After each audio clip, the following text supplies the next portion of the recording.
Welcome to Love X Revenge, where stories of hidden truths, shattered pride, and unexpected redemption unfold in the most unforgettable ways. The CEO rarely visited places that smelled like antiseptic and silence, but that morning, he stood frozen in the doorway of the nursing home, gripping the edge of the doorframe as if it were the only thing keeping him upright. His expensive shoes clicked against the polished floor, echoing louder than he expected, and for the first time in years, Victor Hale felt small. On the bed near the window lay his mother, frail and thinner than he remembered, her silver hair brushed neatly back, her hands folded over a blanket. Machines hummed softly beside her. The powerful man who controlled an empire worth billions suddenly felt like a boy again. "Mom," he whispered. Her eyes fluttered open slowly, and when she saw him, a weak smile appeared on her lips. "You came." He swallowed hard. "Of course I came." But the truth was uglier. He hadn't visited in 6 months. Work, meetings, investors, expansion, excuses. He pulled a chair closer, sitting stiffly beside her bed.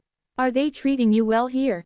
She didn't answer immediately. Instead, her gaze drifted past him toward the doorway, as if searching for someone else. "Son," she said softly, her voice barely louder than the hum of the machines, "that waitress cared for me at the nursing home." Victor frowned. "Waitress?" "Yes, the young one. With kind eyes." He stiffened. "You mean a nurse?" She shook her head weakly. "No, she brings food, helps the residents, cleans, talks to us. She is not paid to care the way she does." Victor felt a sharp sting of irritation. "Mom, you're in a premium facility. Everyone is paid to care." Her fingers trembled as she reached for his hand. "Not like her." He followed her gaze toward the hallway, and that was when he saw her. A young woman in a simple uniform stood near the nurse's station, holding a tray. She wasn't glamorous. No designer clothes, no polished image, no air of ambition. Just quiet focus. She leaned down to help an elderly man adjust his blanket, smiling gently as she spoke to him like he mattered. Victor watched as she moved from room to room, patient, calm, attentive. No rush, no performance. Real. "Her name is Elena," his mother whispered. Victor nodded absent-mindedly, though his eyes never left the girl. "I'll make sure she's rewarded." His mother squeezed his hand weakly. "No, listen to me first." There was something in her tone that made his chest tighten. "When you stopped visiting," she continued, "she sat with me every evening. She read to me when my eyes hurt.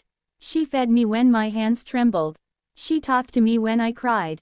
Victor's jaw clenched. "I never cried," his mother added quickly, almost apologetically. "Only when I missed you." The words hit him like a blade.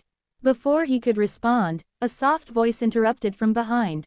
"Mrs. Hale, it's time for your medication." Victor turned. Up close, the waitress looked even younger than he expected. Early 20s, maybe. Tired eyes, but warm. She hesitated when she saw him. "You must be Mr. Hale," she said politely. He nodded once, his corporate mask sliding back into place. "Victor Hale." She offered a small smile. "I'm Elena." His gaze sharpened. "I hear you've been attentive." She didn't look proud. She didn't look nervous either. "I just do my job." His mother let out a soft laugh. "Liar." Elena flushed slightly. "She exaggerates." Victor studied her carefully. There was something about her composure that didn't fit her position. She wasn't intimidated by him. Not impressed. Not eager. Unusual. "Why?" he asked suddenly. She blinked. "Why what? Why give extra time to a patient when you're not required to?" For the first time, her expression changed. Not defensive. Not submissive. Honest. Because she was lonely. The answer was so simple it felt like an accusation. He said nothing. Days passed, and for the first time in years, Victor began visiting regularly. At first, it was out of guilt. Then curiosity. Then something he couldn't name. Every visit, he saw the same thing. Elena helping residents eat. Elena listening to their stories. Elena laughing softly with people the world had forgotten. And never once asking who he was beyond being a son. One afternoon, he arrived earlier than usual and found his mother asleep. Elena sat beside her, quietly reading from an old novel. "You're off shift," he noted. She closed the book gently. Yes. Then why are you still here? She hesitated. She doesn't like waking up alone. Victor exhaled slowly, something heavy settling in his chest. Do you know who I am? He asked suddenly. She met his eyes calmly.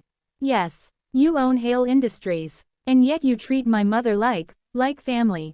Her fingers tightened around the book. She reminds me of someone, she said softly. Victor leaned forward slightly. Who? Silence filled the room. Then she stood up. I think, she said carefully, it's time you knew something. His pulse quickened. She reached into her pocket and pulled out a folded envelope, worn at the edges as if it had been opened and closed many times. This belonged to your mother, she said, placing it on the table beside him. Victor frowned. What is this? She gave it to me 2 weeks ago, Elena replied. She told me to give it to you when you finally came back. His hands froze. Slowly, he picked up the envelope. His name was written on it in his mother's shaky handwriting. He opened it. Inside was a photograph. His breath stopped. It was old, faded. A younger version of his mother stood beside a man, and between them, a little girl.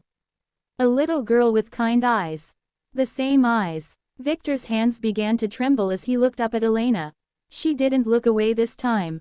My mother worked as a waitress, she said quietly. Years ago, at one of your father's company events.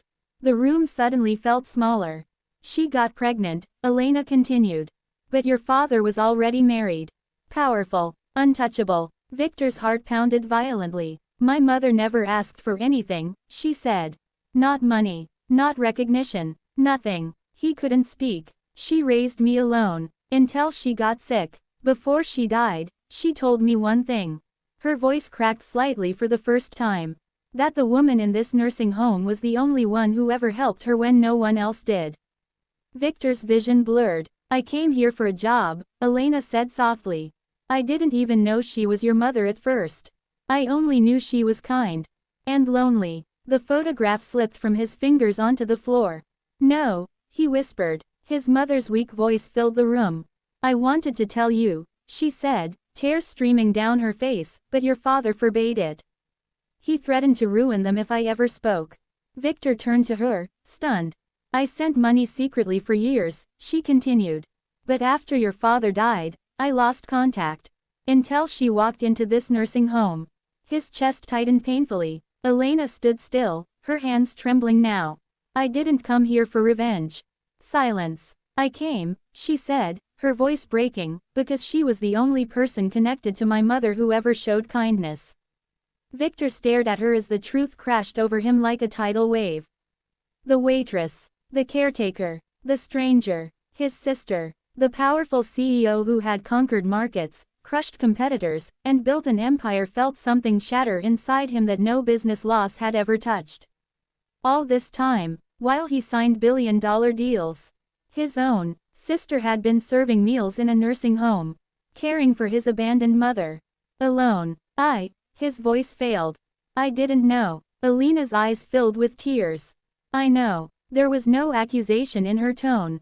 And somehow, that hurt more than anger ever could. His mother reached out weakly. Son, she never once told me who she was. I only found out when she fainted last week and her documents fell from her bag.